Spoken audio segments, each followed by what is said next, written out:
All right, we're going to see. I'll see if he's still there. Is he still there? He is. We're on round 2. Out here playing some Tour 4 with my teammate Andy99. Just trying to get the holes that we're looking for the Glen Monarch. Ended the last video with a chip in from the rough. Trying to get our wind adjustments right. What is this hole? Oh yeah, I remember this hole. I like this hole. This hole's got, I like this hole because if you bring out a big ball, you have, for whatever reason, there are some of these holes in the game that cause a lot of people problems, and they don't. There's like the Albie shot. This hole has a serious Albie look at it. If you can catch the wind right and you have a big enough ball, it has a serious Albie look.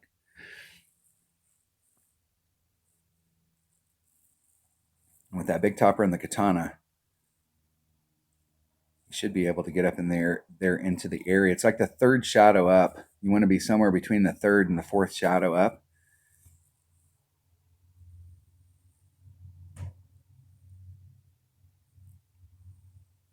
See where it's sticking out, that little tree shadow sticking up? You want to be up there by that shadow in between. I guess it's the 2nd and the 3rd shadow. What's different now than before is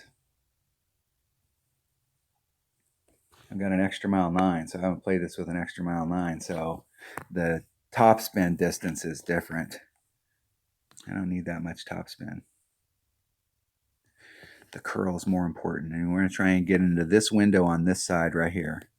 And I like to be where I'm right on that transition there, and I want to come out just a little, and then take the wind out, and I'm taking the side wind out here. Obviously, I'm already up against my red line, but I'm trying to take that side wind out. Max curl, little teeny bit of overpower, just to fight that wind. Catching it right there and then blowing over it and then rolling up, trying to get up. See this shadow that's sticking out here? I want to be in between the 2nd and the 3rd shadow up towards that. Now we're in the perfect spot. So from this area, if the wind's blowing right, and I should be able to do it, I have a little teeny window where I can engage this fairway over here by the green. And when you're on this side of it, you can go straight at the hole. You don't have to engage this backboard, and you can literally walk it right to the hole. If you're coming at it from over here where Andy's coming at it, when you come over to this other fairway, you're having to engage this hill, and it wants to roll down, and it's super hard to get the trajectory right because you're following the break in the course. So it's not just wind. You can get the wind right, you can get your trajectory right and everything, but once it starts rolling, as it starts to slow down as it comes towards the cup, the break on the course is pulling the ball to the right. And so it's really hard. You have to compensate for the break, and you have to compensate for the wind, and you've got to get your speed absolutely perfect. But if you can come at it from down below, you're never engaging this hill. You come at it straight up at it. So let's see if I got my little window that I'm looking for. And I do have my little window. And see, from here, I don't have to engage that break. I can come straight at it from the bottom and try and go right at the cup.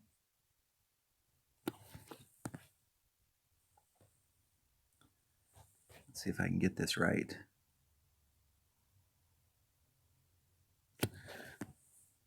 And it wants to break off a little right there. Need to go just a little. 1.6, it's 1.2 per ring at max, and I'm at max. There's 1.2, that leaves me 4. That's a quarter or a third. Yeah, it's probably not enough wind. Have I hit anything perfect today coming into the green? Left it just a little short. It felt like it was going to go to the right. Like number one, I didn't pull off enough wind, and it was tailing at the end. And so it felt like it was going to go to the right. So if I was going to hit it one ring, great, one way or the other. But that hole right there, even though most people come to this hole, and when you're in one-on-one, you're not bringing out a Kingmaker. I just wanted to bring out the Kingmaker to do the demo on that hole. You can play this hole with a Marlin. And you can still get up there, even with a Guardian. You can still get up there. You have to do a max overpower shot on the second shot in order to bounce over to the green side. But this hole right here, a lot of people discount as like, like, hey, that's not a super high percentage Albie hole. But if you come at it from that direction that I came at, you can see how much drop he's having to deal with here.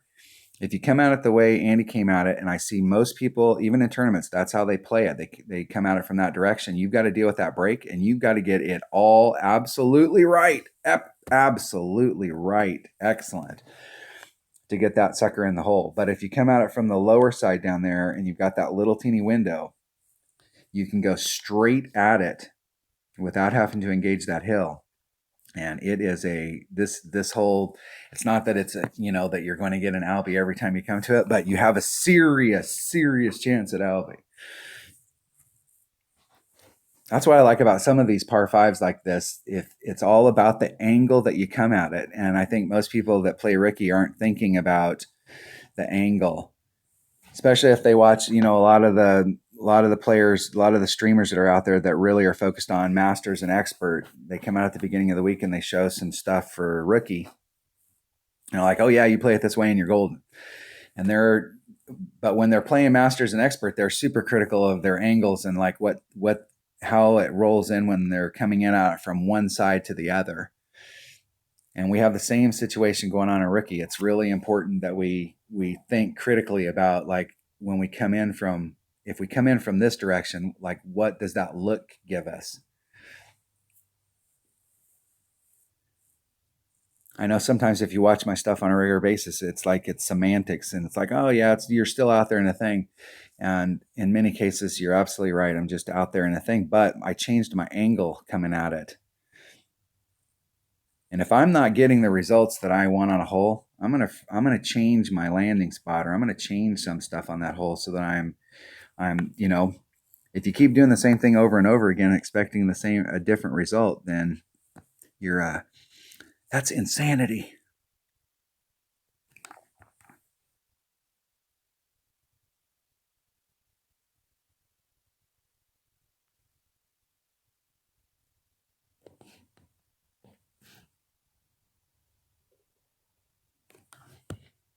Trying to go right at it. 1.5.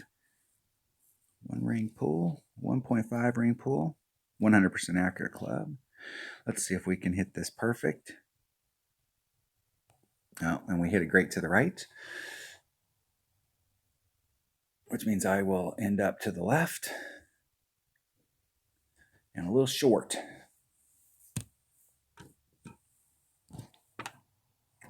It works. It works.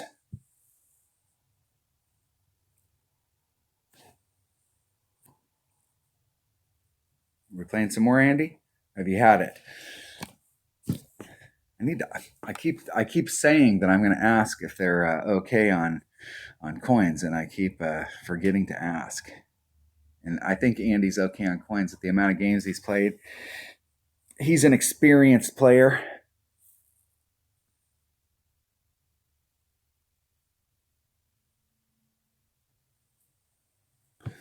We're back on this hole right here, and I'm gonna do that shot with the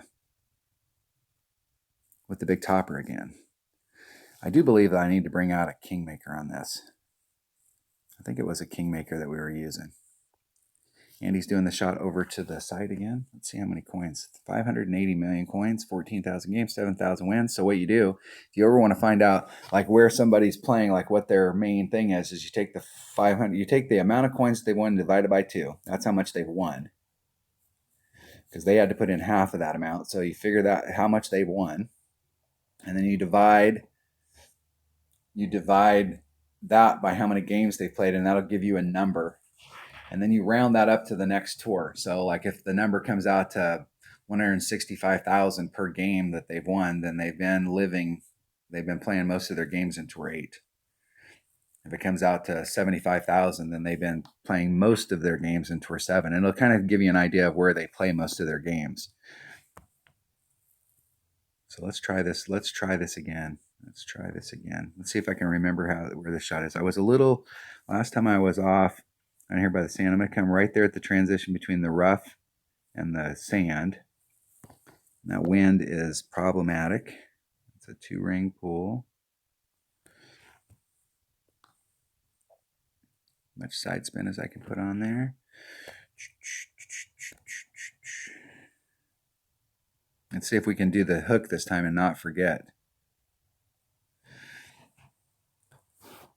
Let's see if I can catch the fairway. I moved it in a little, and I brought a 3 side spin ball this time instead of a 2, and trying to get, needed to be, I could still come in just a little bit more, so like maybe a half a ring more to the right to end up in the fairway right here.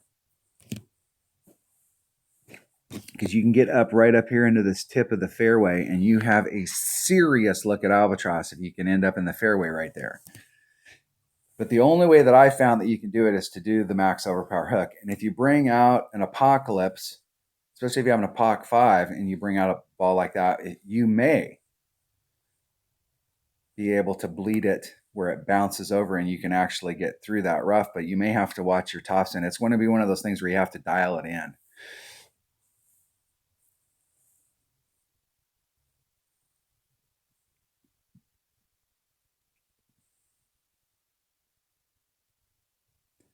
See if Andy can get up there. Or if he ends up in the trees. I see people clear the rough there and get out to the fairway. Andy did it in the last video that I posted. Andy was through that. So it can be done. Max club, I'm going to pull back just a little so I can adjust out the wind. And I'm going to dial it right up to the cup.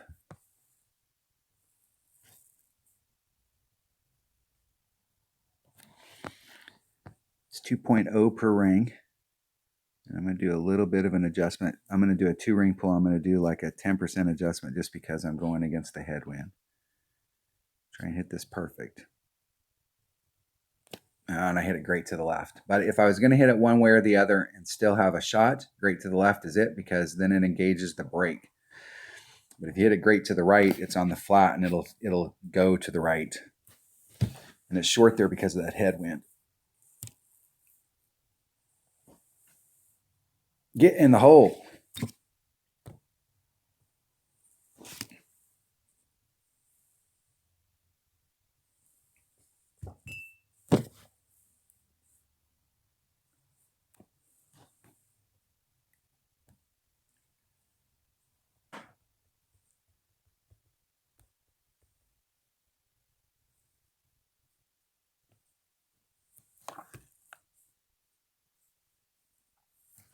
Let's see if they can get it in. Being real quiet for him. Get in the hole. Close.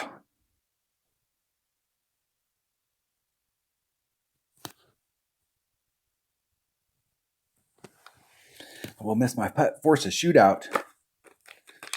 We're practicing out here and we're trying to get those, and we've gotten pretty lucky. We're trying to get those Glen Monarch holes, and we've picked both of them up. Picked one of them up twice. That's the whole thing about practicing with your teammates is, you know, going out there and playing and having fun. And one of the things I like about playing with my teammates is, especially when we get on these holes right here and I'm shooting videos, I can pop out a big ball on these lower tours and I can demo a shot or look at that shot and try and refamiliarize myself with how to take it. And I don't seem so douchebaggy.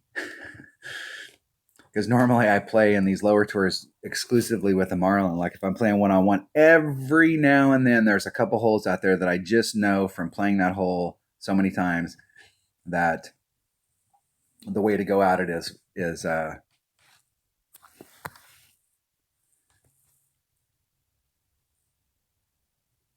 with a Quasar. But normally I just play exclusively with a Marlin when I'm in lower tours. I don't think I need a lot of topspin here. And my ball guide is not, it is flattened out.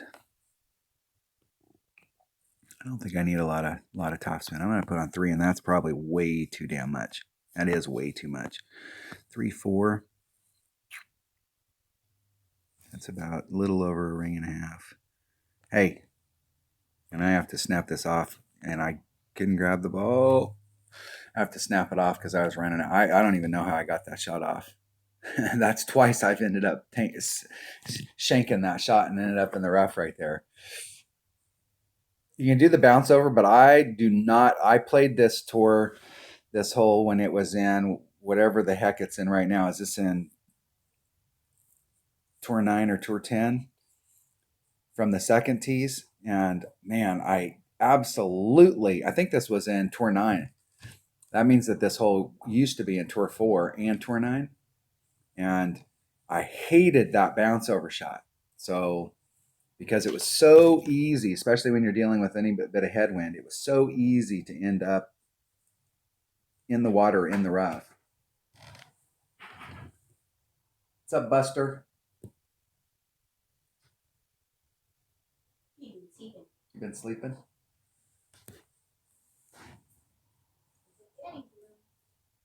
I'm going to come in and hang out with him.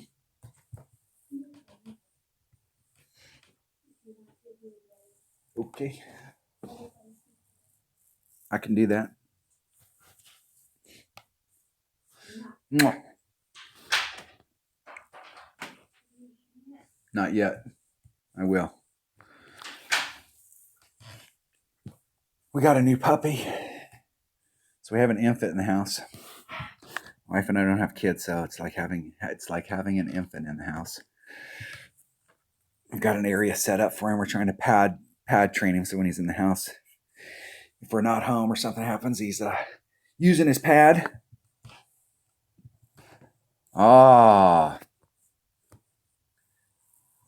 the deal is I do not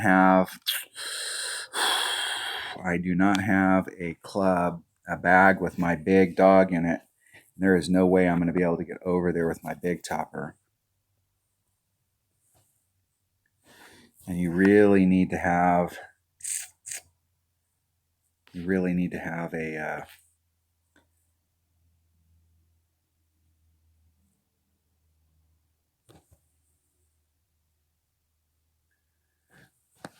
so if I use the wind, I'm going to do that shot right there. We'll see. Hitting a one ring great to the right. See if I can get over there. I don't know if I can get up there with my Guardian from the other side if I do the max horsepower hook. I'm not sure. I think from this spot I might be able to, because my Guardian's at 180, my big dog's at 180, and I think I'm only putting on 2 or 3 topspin, and so I've got enough topspin there, so I might be able to get this done. This is all about the difference between the big dog and the Guardian for a shot like this is all about how much curl you can put on there. And the big dog has tons of curl, and the Guardian has less, maybe half as much, maybe a little over half as much, but not as much. So I'm going to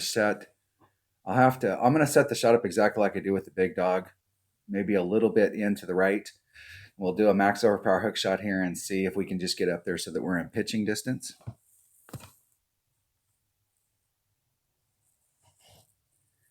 But if I really wanted to practice it, this is where I would switch that bag over and put a big dog in it.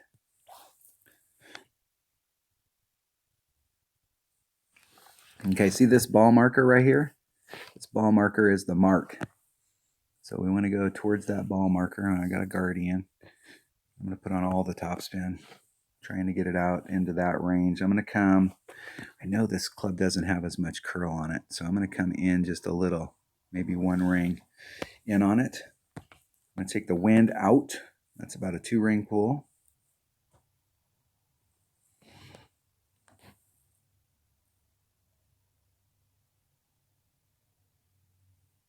Trying to do the max overpower hook shot to bring me back over to the green. And let's see if I got that right.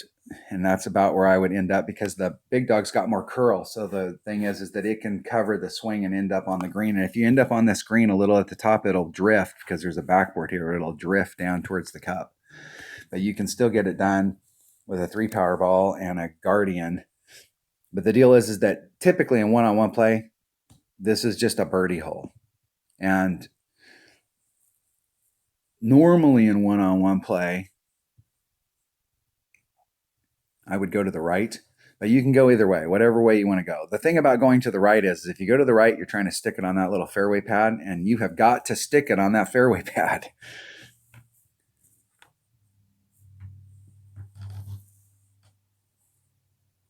But this is a hole that is primarily an eagle hole, or excuse me, a birdie hole with an eagle shot, but you pretty much have to bring a 3-power ball in order to have the max, in order to do that max overpower shot. And you'd like to be up there on the green so that you're taking a putt instead of having to do this pitch down that side hill. And hit it one ring great to the left. In the hole. That is not, I'll tell you, the only way that I figured out that you can get, now you can bring a super big ball and try and get up there like a 5-power ball and making that first shot, and then you don't have to do the max overpower hook. But the only way that I found that you can do it with a mortal ball, 3-power ball, is to do that max overpower hook shot on the second shot. You can do it with a sniper. The deal is with a sniper, a Viper, or something like that. The thing there is that your raw distance is different. So you'll have to, if you're using that club, you'd have to set it up a slightly different. But if you're using a big dog and you aim towards that marker that was out there that I showed you, and you take the wind out and you do max curl, you are golden.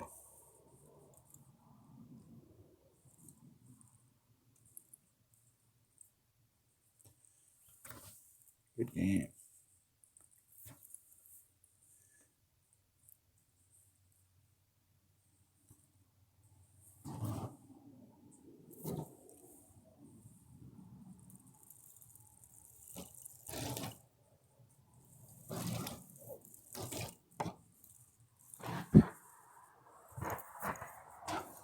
Parc de Paris.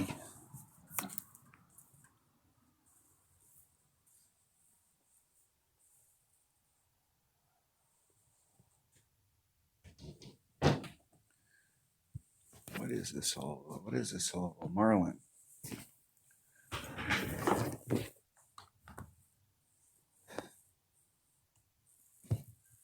What I'd really like to take here is I want to come at this with a sniper, because this, once again, this is the hole that I'm and it's not, you're not going to get the true read here with a sniper or with a Marlin ball that we would look for. 10% wind adjustment, 2.3. That's 2.6. 2.6. I'm going to lean a little to the left, rubbing against the nubs, as it were. I have no idea what those things are called. I've called them nubs since the game came out, and so I have no idea what they're called. It's rubbing against the nubs. I know a lot of my viewers use that term because like I said, there's no like technical term for it. I don't know what other streamers and content providers call them, but they're the nubs. It's about one ring of curl when you're revving up against the nub. So you're just moving it in that direction. So instead of the ball going straight out, it's got that little bit of arc. So if you hit a grate to the left or the right and you're revving up against the nubs, the deal is that the ball's going to now, no matter what, unless you start hitting 2-ring grates, the ball, no matter what, is going to go, like in that situation right there, is going to go to the left. So if I hit a 1-ring grate on the bounce, the second bounce is going to be 1-ring grate. Or if I hit a 1-ring grate to the right, the first bounce is 1-ring grate to the right, and the second bounce, because I put that little bit of curl on there, puts me back onto the spot if I had hit it straight forward. The ball's going to go a little bit to the left. And I'm doing that shot going underneath. I want to see what this shot looks like. What I really want to get is just like super aggressive on this shot. And if I had a 3-side spin ball, I could get super aggressive with it, but I can't. So we'll do the little hillside bounce over. See where we're coming out. We're coming out a little on the inside of the cup. 2-4. I'd like to see if I could hit the flagpole and see if that speed, it's because it's not speed from the thing, it's just speed from the hill. So it's not going a million miles an hour. And if the speed's right, so that it would actually go in the cup if the trajectory was right, or if it's just going too fast and it'll just bounce off.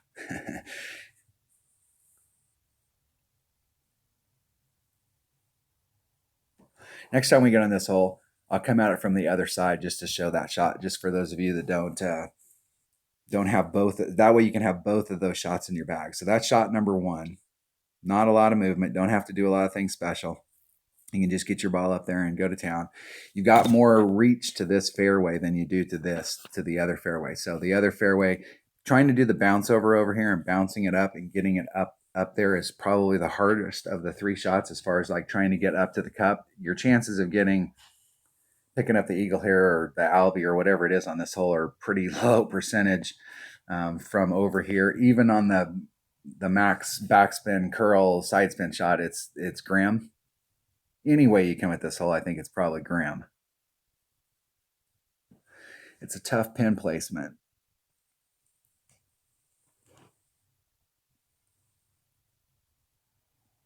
But this is definitely an angle that most people, a lot of people don't play from this angle over here. They don't think about trying to go underneath those trees.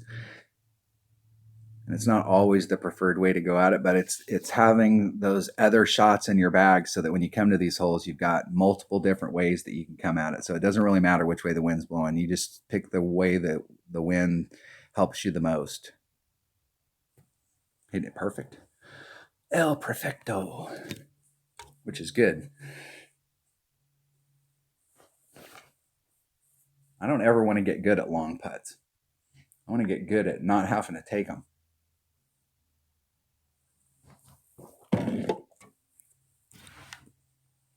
I think of myself as probably one of the most. I've had some success in this game because I play real consistent, and I'm probably one of the most successful people in the game that's the crappiest putter. Like if you weighed those and you measured them out, like how crappy of a putter are they, and how successful have they been in the game? I'm probably at the bottom of that list. I am not a great putter. When the game first came out, I don't remember how many times, like I'd get up in the morning and play and you're still half awake and you haven't had your first cup of coffee and you go out there and you play some hole. I'd miss a 5-foot putt or a 5-yard putt, the way the game measures distance, which is really about a 5-foot putt. When you're right on the edge of the cup and you're 0.25 yards away, that's what, 10 inches? And I'm not 10 inches away from the cup. I am like 2 inches away from the cup. So I think of it more in feet when we're on the green than in yards.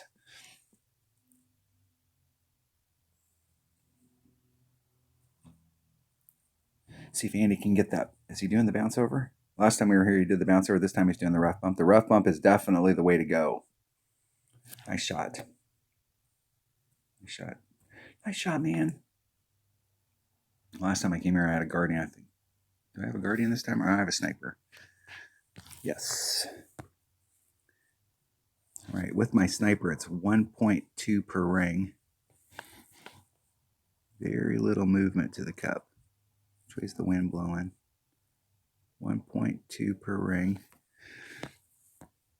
And I think I was doing a 10% wind adjustment, so that would be 3 and some change. 1.2, there's 2.4, that leaves me 6, and that's a half. I'm going to do 2.5 and a smidget. Titch, those technical terms. And I hit it 1 ring great to the left again. On a 1 ring great to the left tripped today. And my distances, I've been short. The last time I played this, I was short too. The ball guide was lying.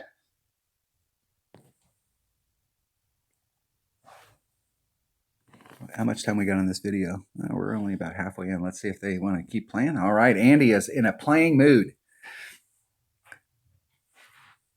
I liked it back in the days when you didn't have, it wasn't 3 and done on replays for people. If you found that person, and you very seldom found that person, but occasionally you'd find somebody that was sitting down in the evening and they wanted to play, and you were out there and you wanted to play, especially on days when we were practicing holes that were in the tournaments, and they just wanted to play, because the more you replay, the more your chances are of getting the holes you're looking for, as opposed to just getting the same holes over and over and over again.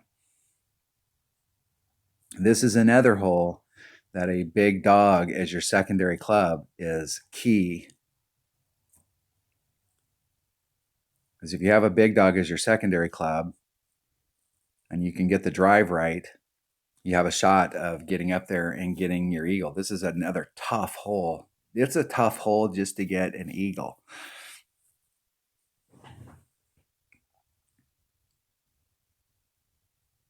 I like some of the older holes better, because there was, like nowadays, the greens, you get on the green, and no matter where you're at on the green, you can make the putt. You may be in an overpower spot, but you can make the putt. Some of the older greens, if you were in the wrong spot, you couldn't make the putt.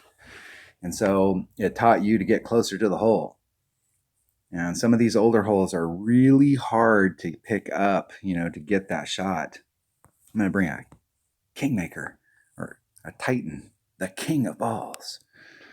And I really, really like to bring my big dog. But I'm going to bring my extra mile on Guardian.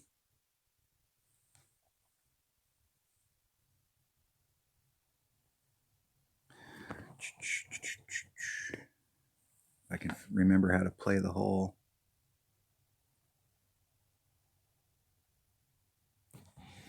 Right in that area right there. I'm going to come over just a titch. And I'm just, it's a ring and a half. Oh man, I'm going to run out of time. Yeah, I'm going to end up in the sand just like Andy, because I was dinking. Even worse. What I'm going to do is I'm going to shoot to the spot that I wanted to shoot at with this ball, so that I can look at that big dog. That's what happens when you're dinking around and you're not talking, and you're talking and you're just messing around. What's the deal? Haven't you ever played this game before?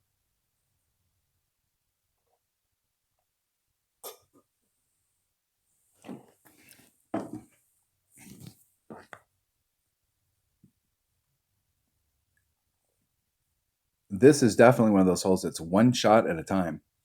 And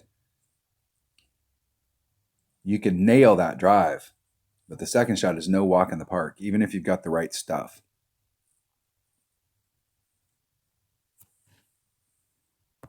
I can get way up there, but I'm going to shoot right here just so that I can demo like what I would have been looking for. Ideally, you want to get down into that hole. Put all my backspin on.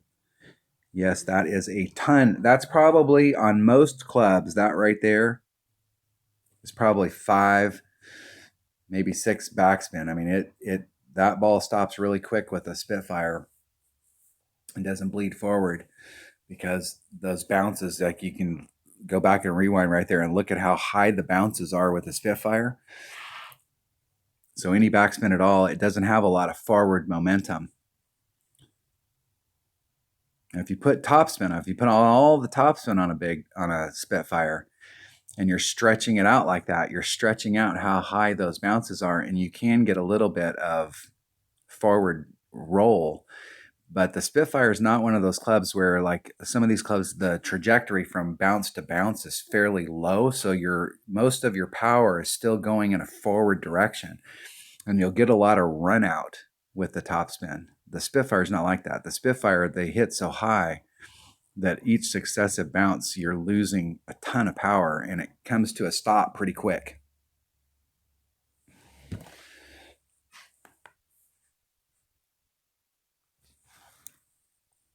So this is the shot that I would be looking for and what you're trying to achieve on your drive. So you're getting over into this area.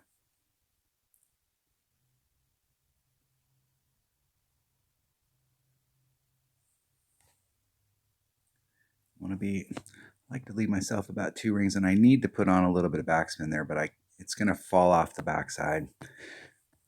But if I put on any backspin there, what I could do is put on some backspin and then put a little bit of overpower on it to get me back up there.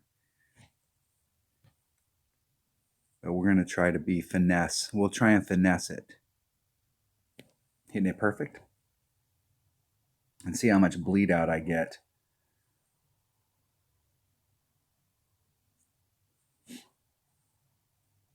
And that's the shot that you're looking for to get up there to give yourself the eagle. But it's definitely one shot at a time. You have to nail that drive and put yourself in the right spot. And a big dog works a little bit better there because it's that raw distance. So like I've got a maxed out Guardian, so it's 180 yards. So it's the same raw distance as a big dog. So as long as I don't need tons of topspin, that Guardian can get it done. But if you don't have a maxed out Guardian, this hole really is a great hole for a big dog.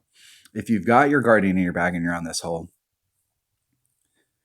it's one of those things where you can put on backspin and you can do a max overpower shot. And then that's one of the things I like about a Guardian is because you have that option in your bag. You can put on backspin, do a max overpower shot, and even if you hit it a little great to the left or the right, when it gets to the other side and it gets to the green side, you put that backspin on there, it's going to stick really quick.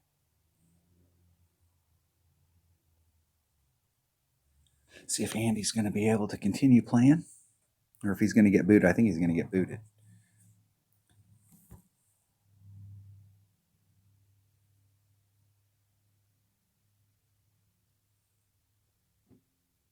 It's going to run out of time.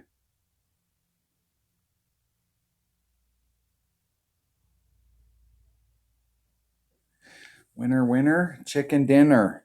All right, that was a continuation of the last video. Just looking at some of the, just playing my pin chest, and we played a bunch of games here.